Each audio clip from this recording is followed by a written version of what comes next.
technology's own vision network, which is partnering with Microsoft on personality totally, so that they adopt. And also we have to involve the parents. Now, are we able to try out different models of pedagogy together? It is a much needed thing to educate our corporate sector on how much work that has to be done with regards to kids. And I think you had a glimpse of what should be done. And let me elaborate a little bit, even though I'm croaking, on where and how we could connect with the ministry in making Sri Lanka a better place for kids. Today's kids are tomorrow's future. And today's kids, the main issues that the kids are faced with, first is security. Second is nutrition, or I would say nutrition may be the most important issue, security and education.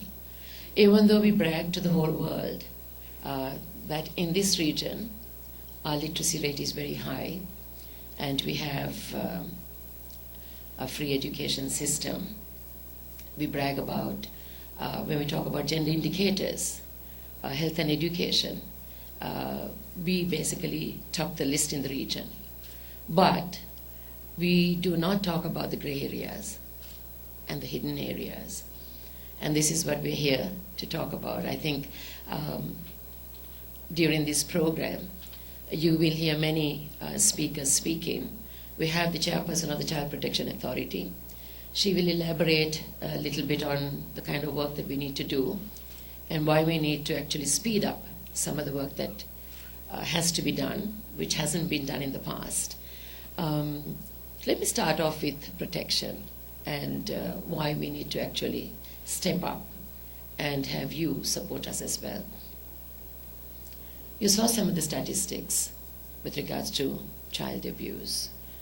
In 4 years, in a short span of time, like 4 years, the cases that were reported, grave and minor, against children were 32,259. Now against women, it was 39,604. But when I questioned the then Minister of Justice and the Minister of Women and Child Affairs on these statistics and issues, I wanted to know exactly how many perpetrators are actually serving a sentence. If the reported numbers are also increasing rapidly, because Al Jazeera did a study since Sri Lanka has become one of the rapidly increasing country with regards to violence against women and children. Between 2012 and 2014, there has been a rapid increase of 20%. And that is a fact when we go through the reporting that has come through the Child Protection Authority. When we look at the reporting in general, it has a Child Protection Authority is, I think, 50% the reporting has increased by. But in general, it's a 20%. And also that particular report talks about the reason for these crimes to increase is that the state has failed to criminalize the criminals.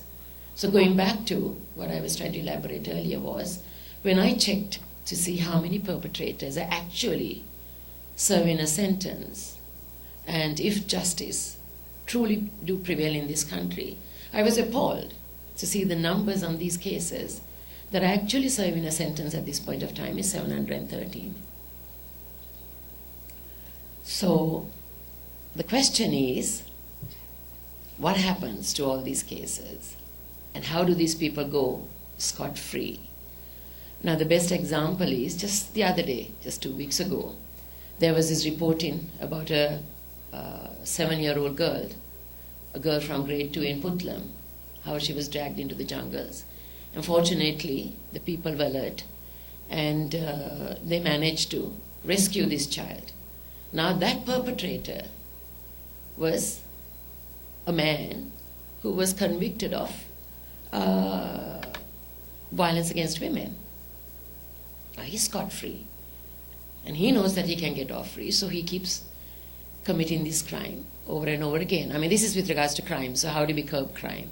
what methods have we taken? I think Natasha, the chairperson of the Child Protection Authority, might elaborate on these areas, and she might also elaborate on how you could support us in doing advocacy, doing programs to educate the children in school. The ministry under the Child Probation Department, we have almost 3,000 child-friendly societies in the country at every AGA's division. In every divisional secretariat, there is almost 3,000 child-friendly Lama Mitru Samaja. And we are also creating through the Child Secretariat child-friendly spaces. Now we need support, financial support, because the ministry has funds only for our day-to-day administrative functions. But in order to have funds to do some of the work that we have lined up for the next couple of years, whether it's trying to curb violence against children and taking care of the children and looking at child protection, or whether it's talking about nutrition. Let me also elaborate a little bit on nutrition, even though I'm pressed for time as well. 1 in every 5th child that is born in this country is born underweight. The low birth weight rate has rapidly increased. And we all know that when a child is born underweight, there are so many complications physically and mentally. And the most important period of a human being is the early childhood period, 1 to 5, whether it's nutrition or whether it's early childhood education or protection and safety. Now these are areas in where we need to really concentrate on. And because I have been doing a bit of work in this area as a member of the opposition in Parliament in the past, I was able to push into the manifesto a 20,000 package. Now a lot of people, even I felt that maybe we should not go down this road, giving 20,000 rupees to pregnant mothers. Of course, a lot of people thought this was cash, and cash was detrimental because the man would take the cash, beat the wife up, because through experience we know domestic violence, when a woman is pregnant, she faces violence more than under normal circumstances. So cash was not the idea, even though a lot of people, even my colleagues said, Rosy, give them 5,000 rupees into 4 quarters, and that will be good for elections as well. I said, listen, this is not an election gimmick. This is actually to nurture the pregnant mothers. So I have a lot of friends here who got on board with me, who worked tirelessly. I had gynecologist, child specialist, I had nutritionist, I had the WHO come on board, I had UNICEF, I had the health ministry, all the line ministries, line agencies, and my friends who are here, a lot of you who are here, who work with regards to women and children on the ground to come on board. We formed this advisory council and we looked at how we were going to disperse the 20,000. And I was of the view from the very beginning it was going to be a nutritional package, and it was going to be for a period of 10 months. And there was no cash transfers, even though a lot of people gave us very attractive programs. So it took me only 6 weeks. Normally, to implement something like this, to create the mechanism, to deliver it on the ground, it would take about 6 to 8 months to 1 year. That's what people in the past, when they started Janasavi or when they started Samurdhi, they said to create the mechanism takes such a long time. But I must say, my ministry, together, we all worked tirelessly. They had sleepless nights. I was pushing my secretary and the additional secretaries to beyond what they could handle, and I don't think they liked me very much at the beginning. But now they're quite happy because we delivered within 6 weeks. And of course, once we got the format organized, how do we deliver it? 400,000 pregnant mothers annually. And I had to go to the GAs, convince the GAs. They came on board. They were very enthusiastic because some of the GAs who work in the rural areas know what a grave situation this is. They came on board. Then we had to meet with the divisional secretariat, the AGAs, GAs, practically everyone. And today it's on the ground. But I need support because women sometimes take this nutritional package and they would feed their children instead of feeding themselves because they absolutely have no idea about how important nutrition is during pregnancy. So I would like, I mean, this is one area that I would like to support as well, to do a nutritional education program. I mean, this is one area that you could think of, supporting us. How do we educate the public on nutrition? Not merely just for pregnant mothers, but nutrition in general, even for children, because obesity is a huge issue. As much as we talk about malnutrition, overnutrition is also an issue. So that is one area that we need to talk about when we talk about nutrition. And also, you saw some of the numbers with regards to early childhood education. 35% of children are not in preschools. And these children, they're not only not in preschool simply because of absolute poverty, and there are no means of them getting there, or there are no preschools in certain places. They also have an issue with regard to nutrition. The malnutrition level in the north is almost 50%, even though the government statistics say that it's 40%. People, nutritionists who work on the ground say that, Dr. Aryaratna might know better than me the numbers with regards to malnutrition.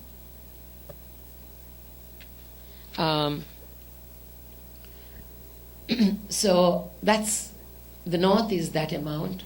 Mondragal is 31%. The estate sector is also somewhere 32, 38. It's not just malnutrition, stunting among children, wasting among children. The numbers are very high. So this is an area, we just started a pilot project again. This was a program that the last government initiated to give a glass of milk to children, which never actually, it took off the ground in some places, but then it was stopped because for practical reasons, and they didn't know exactly how to deliver. But we looked at the whole program, and we started a pilot program just the other day. In 6 districts, 30 preschools. So preschool kids, whether it's a midday meal, whether it's a glass of milk, because I know some of the private, some of your organizations do look after this area. I know for a fact that Dilma is very, very particular about, taking care of the creches and the preschools in their estates, and they feed them a midday meal, and they make sure that the kids are in preschools. So that's as far as nutrition, or maybe there's a lot more. And then we talk about schooling. Children being in school, the school dropout rate, and child labor. These are areas that we have been concentrating as well. But whilst talking about all these, there were some other projects that we were looking at. First of all, to strengthen the child-friendly societies. And if some of you can take on maybe a district or a province in looking after the child-friendly societies, doing advocacy program with regards to perhaps, how to stay safe, how to get into vocational training programs, because some of these child-friendly societies, I mean, they start off when they're very young, and some of them have outgrown themselves from a child to an adolescent age group. So, and some of these kids either have failed their O-levels, or they're not doing very well in education, but they're still in these societies. So how do we basically, support these kids? I would like to, once I get your contact details, to send you a very a comprehensive package on the areas in where you could maybe come on board and support us. And then the child-friendly space. I think the Child Secretariat and us, we did open a few with the North. There's much work to be done in the North with regards to preschools, child-friendly spaces, child societies, etc., etc. So if you can come on board to support us with that. And we were also looking at how do we build the value system in this country? How do we, teach our kids to respect humanity? I think Dr. Aryaratna, as I walked in, was also touching on that. Because there is to me, I find that there's a fundamental problem with regards to the mindsets and attitudes of people. And the perception that has been created in this country with regards to women and children. There is an issue. How do we teach our children to be gender friendly or gender gender equality and equity, instill in values into their lives. The programs, we are at this point of time designing programs to take to the schools together with the, I've been talking to the Minister of Education as well. How could we come on board, get into schools, perhaps put it into the curriculum, or go through, school clubs to instill values and to be able to respect a woman and a child. Because the numbers that I read out earlier with regards to crimes against children or women, it has been said the reported numbers are, very little in comparison to the actual numbers.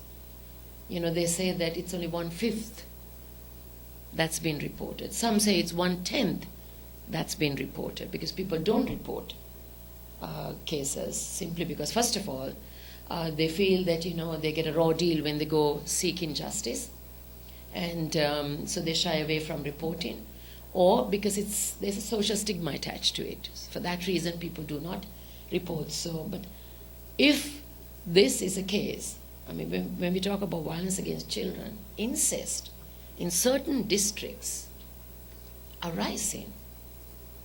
And this saddens me as a mother of 3 and as a woman of this nation.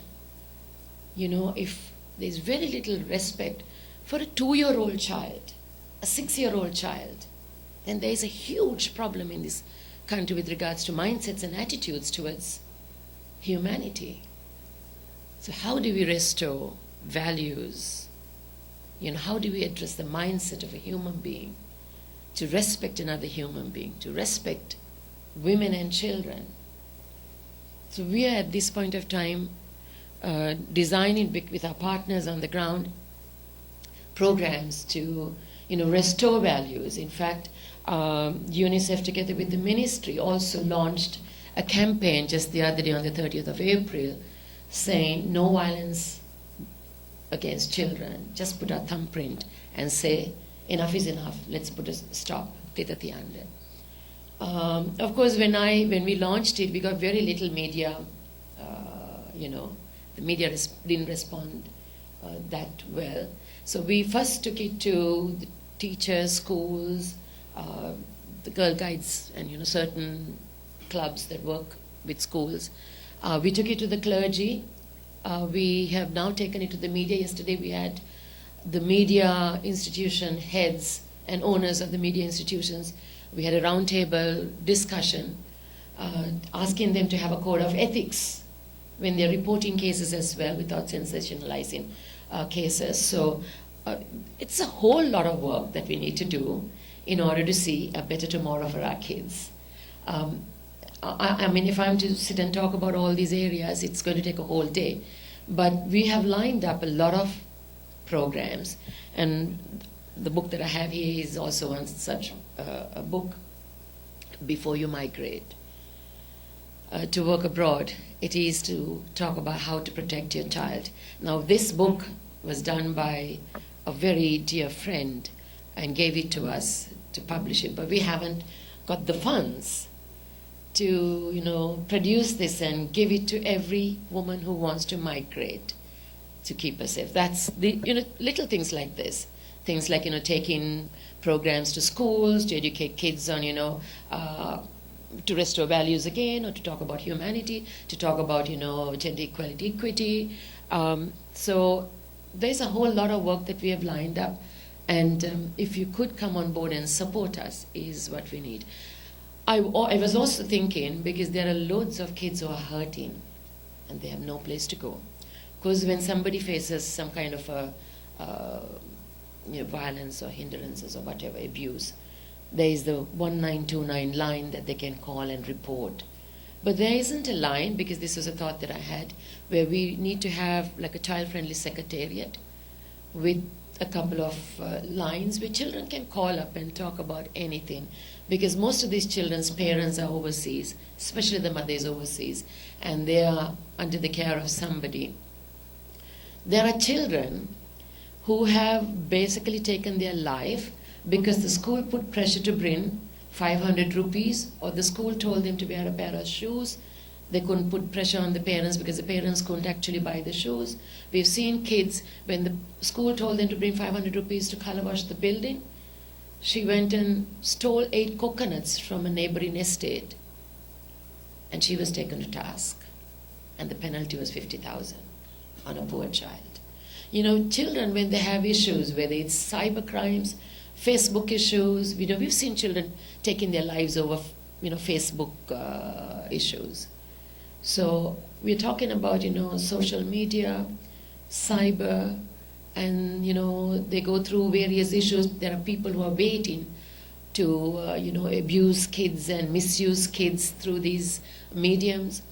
And they can't go back to their parents and tell them they fell in love with some stranger over the internet or whatever, and that he's taken her for a ride, or she sent some pictures and he's now misusing it. They will not talk to their peers, they will not talk to their teachers. So we want, because people feel comfortable to talk to somebody that they don't know and they don't see, and to pour their heart out. So this was the reason to why I wanted this child-friendly secretariat with a couple of lines with trained people. For them, they have to be properly trained people who would, they can be basically mentors, counselors who would answer these phones, and direct answering, and also having the backup system to address the issues immediately. Because we have on the ground at every AGS division a child protection officer, we have a probation officer, we have an officer from the child secretariat. So there are 3 officers at every AGS division. And I've in fact written to the Prime Minister and I've asked him to strengthen my cadre. I've asked for another 457 odd people to deploy around the country, because we have a lot of work to do. So there are loads of areas like this which I might, write to you and tell you the areas that you could support us. And I'm asking all of you, I know you have your CSR budgets, and just to give a little bit of it towards improving the quality of children in this country, to enable to keep them safe and to keep them healthy and to keep them educated, so that we would see a better tomorrow for this nation. Because as things are of today, we are not in a very happy place when we talk about kids, whether it's education, because we have seen children, 50% of the children who sit for their O-levels do fail their O-levels. And our education system is like a pyramid. 350,000 kids enter the first grade every year. And then it keeps eliminating. It doesn't include. It's an eliminating system that we have. 5th grade, and then when they're 10, out of absolute poverty, a lot of them drop out of school. O-levels, come O-levels. 55% would fail English, the linked language, one of the most important subjects that children should know, because we live in a borderless global village and technology is at its highest. In order for us to connect, the linked language is important. And the other day I was watching a documentary that one of the networks, one of my friendly networks had done, on how important the language English, most of you would have seen it, and how children were laughing off, saying that English is not important and whatever. But then there was this one school, the whole reason why the documentary was shown was how this one school in the Kurunegala district in Mavatakama, a teacher who was so dedicated. I felt like actually going to that school and commending this teacher when I watched that documentary. Children come to school at 5:30 in the morning. Parents bring their children. And at 5:30 until 7:30, they study English. And then the network had, they had spot checks giving the children to speak. And they spoke perfect English, their diction, So I was just thinking, one dedicated teacher could do that with one school. If we can empower teachers, if we can help, especially the early childhood education programs that we're planning to do. Of course, I must say I'm getting support from the World Bank, and that alone is not going to be enough. but if you could also support me. So thank you very much for all the non-governmental organizations that are who are here, and some of the corporate friends who are here. I would also give you, because I have to run to Parliament, but I would give you an opportunity. I'll stand here and wait if you have any questions to ask me.